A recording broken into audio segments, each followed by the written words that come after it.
ताज़ा और बड़ी खबरें बताएंगे दोस्तों। आखिरकार क्यों आज केजरीवाल के सपोर्ट में उतर गया दोस्तों पूरी कांग्रेस, सड़कों पर ज़ोरदार हंगामा केजरीवाल के लिए। क्यों आखिरकार दोस्तों ईडी के पास नहीं मिला कोई सबूत। जी हां, दरअसल आपको बताते चलें ईडी के पास कोई सबूत नहीं मिल पाया है। कैसे राहुल गांधी ने दोस्तों बीजेपी के खिलाफ उतार दिए अपने दिग्गज नेता, और क्यों आखिरकार दोस्तों बीजेपी के 400 पार वाले नारे के ऊपर भड़का शख्स, कहा ईवीएम है तो 500 भी पार कर लेगी बीजेपी। और सत्यपाल मलिक ने क्यों खोल दिया बीजेपी के खिलाफ मोर्चा, कहा इस बार बीजेपी को कुछ भी कर कर हराना है। तमाम मुद्दों पर होगी बात, लेकिन उससे पहले अगर आपने अब तक हमारे चैनल को सब्सक्राइब नहीं किया है तो जल्दी से कर लीजिए। पास में एक घंटी आएगी, इसको भी दबाइए ताकि हमारे हर वीडियो की जो अपडेट है वो आप तक पहुंच पाए।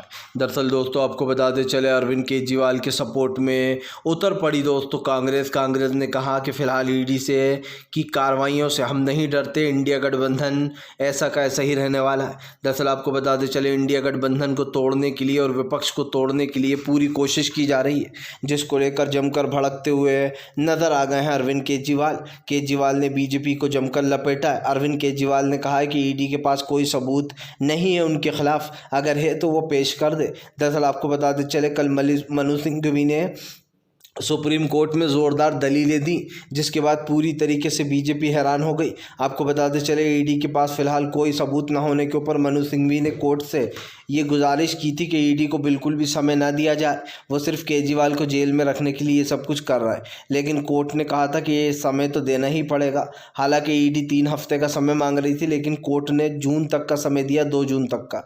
ऐसे में अब अगली सुनवाई 2 जून को है, तो आप समझ सकते हैं कि फ़िलहाल यहाँ पर सरकार को पूरी तरीके से एक्सपोज कर दिया है दोस्तों कांग्रेस के दिग्गज नेता और बड़े वकील मनु सिंघवी ने। आपको बताते चले दोस्तों राहुल गांधी का बीजेपी के ऊपर बड़ा हमला, कहा फिलहाल बीजेपी सिर्फ ईवीएम के बल पर जीत रही है चुनाव। राहुल गांधी ने भी ईवीएम का मुद्दा उठाया। दरअसल राहुल गांधी का कहना है कि फ़िलहाल बीजेपी ईवीएम से बहुत प्यार करती है और इसीलिए वो ईवीएम के बल पर चुनाव जीतना चाहती है। कांग्रेस आरोप लगा रहे हैं राहुल गांधी कि फ़िलहाल ईवीएम को हटाकर, ख़ास कर ईवीएम से अगर चुनाव होता भी है तो बैलेट पेपर का यूज़ ज़रूर किया जाए और एक बॉक्स में उन पर्चियों को डाला जाए। आपको बताते चलें इस बॉक्स को लेकर, ताकि इन बॉक्स की 100% गिनती हो सके। लेकिन माना जा रहा है कि फ़िलहाल चुनाव आयोग ये भी करने से राज़ी नहीं है। सीधी सी बात यह है कि चोर की दाढ़ी में तिनका होता है। भाई जब कोई भी प्रॉब्लम नहीं है दोस्तों, सबसे बड़ी बात, जब कोई प्रॉब्लम नहीं है चुनाव आयोग को, तो फिर आखिरकार वो बॉक्स रखने से क्यों इनकार कर रहा है? क्यों बार बार चुनाव आयोग कह रहा है कि इससे तो हम पहले वाले समय में पहुंच जाएंगे, सब पहले जैसा हो जाएगा। दोस्तों जाहिर सी बात है कि जब किसी को ईवीएम पर कोई शक है और ईवीएम पर सवाल उठ रहे हैं, तो आखिरकार इस तरीके से ईवीएम से चुनाव कराने का मतलब क्या है, ये सबसे बड़ा सवाल उठता है। और आप समझ सकते हैं कि देश में जानबूझकर धर्म के नाम पर, ज़ात के नाम पर वोटरों को बांटा जाता है ताकि चुनाव में दोस्तों बीजेपी सत्ता में बनी रहे।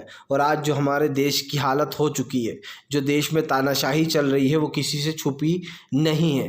भारतीय जनता पार्टी, खास करके नरेंद्र मोदी और गृह मंत्री अमित शाह, इन दोनों ने धर्म के नाम की ऐसी राजनीति खेल रखी है कि हर जगह लड़ाई, दंगा फसाद, हिंदू मुसलमान, यही सब चीज़ें होती हुई नज़र आ रही हैं। और देश से बीजेपी का हटना बहुत ज़रूरी हो गया दोस्तों।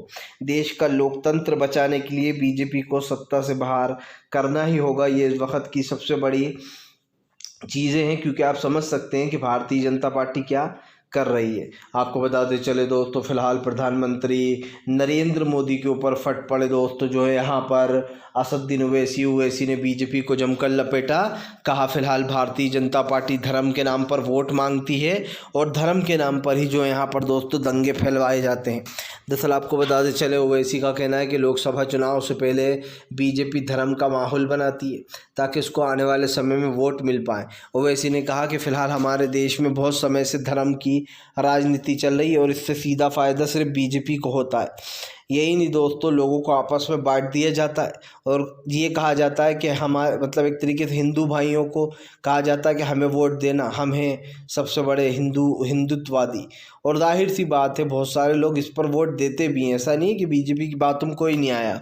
जो बीजेपी को वोट मिलते हैं वो बेसिकली हिंदुत्व पर ही मिलते हैं, वरना विकास की बात की जाए तो आप देख लीजिए मनमोहन सिंह साहब और नरेंद्र मोदी को कंपेयर कर लीजिए, किसने 10 सालों में क्या किया। मनमोहन सिंह साहब की वजह से देश की अर्थव्यवस्था आज भी बहुत अच्छी है, लेकिन नरेंद्र मोदी ने इन 10 सालों में देश को बहुत पीछे धकेल दिया है। आपको बता दें चले दोस्तों, फिलहाल सत्यपाल मलिक की जनता से अपील, कहा इस बार बीजेपी को वोट मत देना। इस देश में अगर बीजेपी को वोट दिया तो अब जो है बीजेपी देश का पूरा लोकतंत्र ख़त्म करेगी। दरअसल सत्यपाल मलिक ने बीजेपी को जमकर घेरा है।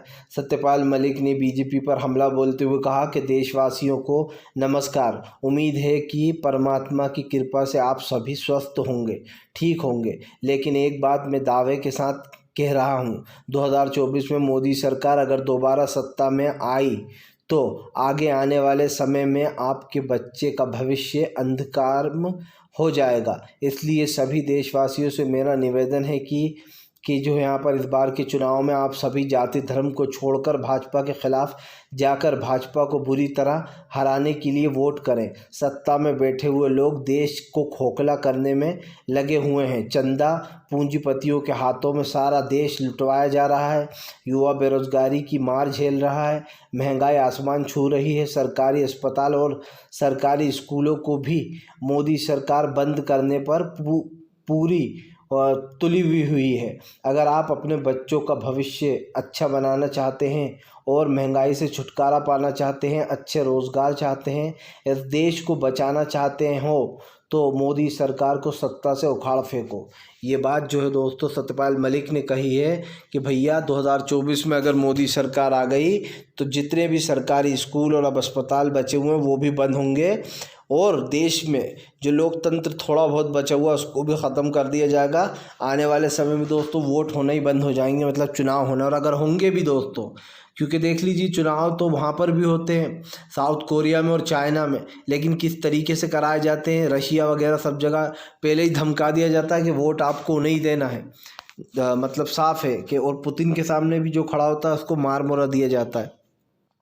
आपको बता दें चले दोस्तों, फिलहाल एक बार फिर से अरविंद केजरीवाल की गिरफ्तारी को लेकर दोस्तों भड़का विपक्ष बोला क्या ये जादू है, जैसे ही कोई विपक्ष को दोस्तों टिकट दिया जाता है या फिर जैसे ही किसी को चुनाव लड़ने की तारीखें करीब आती हैं बीजेपी अपनी ईडी का खेल खेलने लगती है।